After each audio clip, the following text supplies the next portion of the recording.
నమస్తే, నేను మీ మోనిక. మార్చర్లలో జరిగిన ఒక సంఘటన ముఖ్యంగా పోలీస్ వ్యవస్థని అంతేకాకుండా ప్రభుత్వాన్ని ప్రశ్నించే విధంగా ఉంది. అసలు ఏం జరిగింది అంటే, ముఖ్యంగా టీడీపీ గవర్నమెంట్ వచ్చి 14 నెలలు అవుతుంది. రెడ్ బుక్ రాజ్యాంగం నడుస్తుందా అనే ఒక ప్రశ్న ఎదురయ్యే విధంగా ఉంది.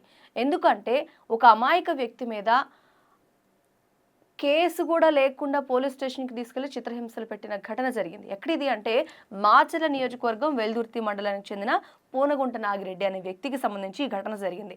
12వ తారీఖు జరిగిన ఘటన ఏంటంటే, శాందర్వల్లి ఇంకా ట్రైనీ ఎస్ఐ రాంబాబు ఇంకా వెంకట్ నాయక్ వీళ్ళు ఎలాంటి కంప్లైంట్ లేకుండా కేవలం కొంతమంది నేతల ఆదేశాల ప్రకారంగానే ఇలా జరిగిందా అన్నట్టు తెలుస్తోంది. స్టేషన్కి తీసుకువెళ్ళిపోయారు. సాయంత్రం సమయంలో ఒక వ్యక్తిని, ఇందాక నేను చెప్పాను కదా, అతన్ని స్టేషన్లో ఉన్న టాప్ ఫ్లోర్కి తీసుకెళ్ళి మొత్తం డోర్స్ క్లోజ్ చేసి అత్యంత పాశవికంగా చిత్రహింసలకు గురి చేశారు అనే విషయం మాత్రం హాట్ టాపిక్గా మారింది. ఇంత చిత్రహింసలు చేశారు ఈ నాగిరెడ్డి అనే వ్యక్తికి. కాలు కూడా విరిగిపోయింది. కనీసం వైద్య సదుపాయం కూడా అందించకుండా పోలీస్ స్టేషన్లోనే అతను ఉంచడం జరిగింది.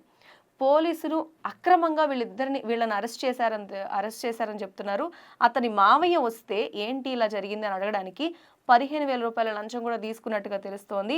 అంతేకాదు అతన్ని బెదిరించారనే విషయం కూడా బయటకు వచ్చింది. ఒకవేళ ఈ విషయం బయటకు చెప్తే అక్రమ కేసులు పెట్టి స్టేషన్లో వేస్తానంటూ బెదిరించడం జరిగింది. ఆ తర్వాత రోజు అతన్ని బయటికి పంపించారు.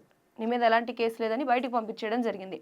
తర్వాత రోజు సాయంత్రం అతను మాచర్లలో గవర్నమెంట్ హాస్పిటల్లో 4 గంటలకి ట్రీట్మెంట్ తీసుకోవడానికి వెళ్ళాడు. 12వ తారీఖు జరిగింది ఈ ఘటన. తర్వాత రోజు సాయంత్రం 4 గంటలకి ట్రీట్మెంట్ తీసుకుంటున్నాడు. వాళ్ళ ఫ్యామిలీ మొత్తాన్ని పిలిచి 14వ తారీఖు ఫ్యామిలీ మొత్తాన్ని పిలిచి అర్జెంటుగా మీరు ఈ ఇల్లు ఖాళీ చేసి ఈ ఊరు వదిలిపెట్టి వెళ్ళిపోండి అని బెదిరిస్తున్నారు. అంటే ఆ ఫ్యామిలీ ఎప్పటి నుంచి అక్కడ ఉన్నారు, ఎందుకు వెళ్ళిపోమంటున్నారు? ఇది అధికారుల యొక్క కావాలి అని అధికారుల ప్రోద్బలంతోనే పోలీసులు ఇలా వ్యవహరించారు అనేది మాత్రం తెలుస్తోంది. బెదిరిస్తున్నారు.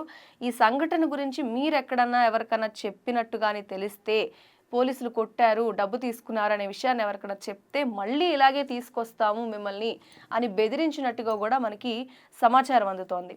మాచర్లలో జరిగిన నాగిరెడ్డి అనే వ్యక్తి మీద జరిగిన ఈ అటాక్కి సంబంధించి ఎవరికి తెలియకూడదని పోలీసులు దాస్తూ ఉండడాన్ని చూస్తే ఖచ్చితంగా అధికారంలో ఉన్న నేతలే దీనికి బ్యాక్ సైడ్ ఉన్నారనే విషయం తెలుస్తోంది. ఇంతకీ ఈ సమాచారం ప్రజల్లోకి రాకుండా చేయాలని చూస్తున్నారు కాబట్టి ఇది ఖచ్చితంగా రెడ్ బుక్ రాజ్యాంగానికి ఒక నిదర్శనంగా మనం చెప్పుకోవచ్చా అనే విధంగా అయితే ఈ ఘటన కనిపిస్తోంది. మీరేమంటారు? ఖచ్చితంగా ఇది రెడ్ బుక్ రాజ్యాంగం ప్రకారం జరుగుతుందా? మాచర్లలో ఉన్న పరిస్థితి ఏంటి? మాచర్ల ప్రజలు ఈ విషయాల్ని గమనిస్తున్నారా? రేపు ఒకరోజు ఈ పరిస్థితి ఇంకొకరికి రాదని గ్యారంటీ అండి. అసలు ఈ వ్యక్తి ఎవరు? ఈ వ్యక్తి ఎందుకు ఇలా కావాలని చిత్రహింసలు పెడుతున్నారు? దీనివల్ల ఎవరికి సునకానందం అనేది మాత్రం అర్థం కావట్లేదు. ప్రజలు ప్రభుత్వాల మీద నమ్మకాలు పెట్టుకుంటే అధికారంలో ఉన్న వాళ్ళు ఇలా చేయడం కరెక్టా అనేది ఖచ్చితంగా ఆలోచించాలి. ఏం జరుగుతుందో కూడా తెలియని పరిస్థితి. వీళ్ళకి న్యాయం జరుగుతుందా లేదా ఏం జరగబోతుంది అనేది కొంత ఉత్కంఠ, ఆసక్తిగా ఉంది.